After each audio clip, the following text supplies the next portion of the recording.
So I had been mounting my Seestar S50 to my Meade 844 Deluxe tripod using a bolt that I drilled and tapped through the bottom here, and this little leveling base, which is mostly acting as a spacer to get it up above these two guys so it wouldn't hit. And that worked great when I was tricking it into EQ mode, but Seestar has added software support for EQ mode, and there's a requirement that the power button be facing up when you're in that mode. And so I need to be able to lock the Seestar in a particular position on the bolt.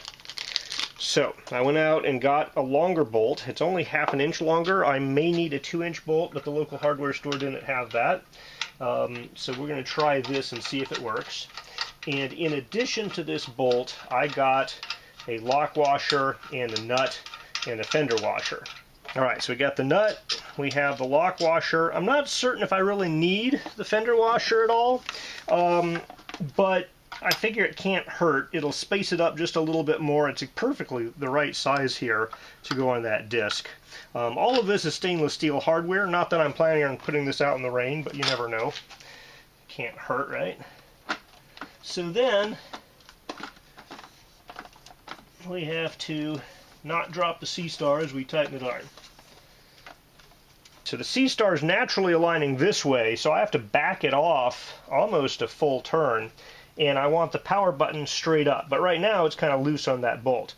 So I am going to use my wrench to reach under there and tighten this bolt up against the Seestar with the lock washer. Okay, there we are. So now that guy's up above these little spring clips, and the button is facing up, and it's attached to the base. About $5 worth of hardware at the hardware store. About $2 if you bought it someplace cheap. The bolt coming up through the base.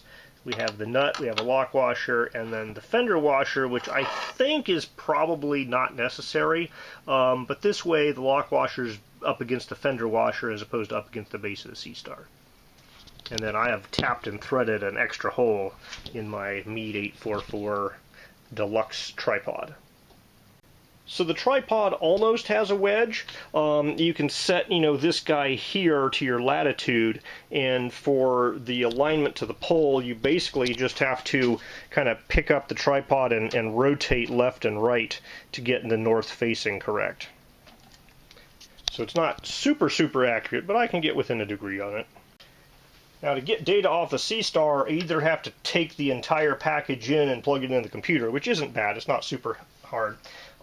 It is possible to unscrew the Seestar off the end here, and I'm kind of hopeful that it might be that the bolt won't, or the nut won't move, and I could put some thread locker on it if I was sure of this. I'm going to test it out. I'm kind of hoping that when I put this back on and screw it back on, that nut and lock washer setup will set the distance just right so that when I turn this on and tighten it, it will kind of stop right there. Yeah, it did a pretty good job. It's on there pretty well. And so it's tight enough I'm not worried about unscrewing because I compressed the lock washer with that last little bit of turn. So it looks like I'll be able to screw and unscrew this guy from that bolt, and the nut will basically keep it at the right distance so that it ends right where I want it to be. And I think the lock washer is critical there. That spring compression is really nice to hold it where it's supposed to be.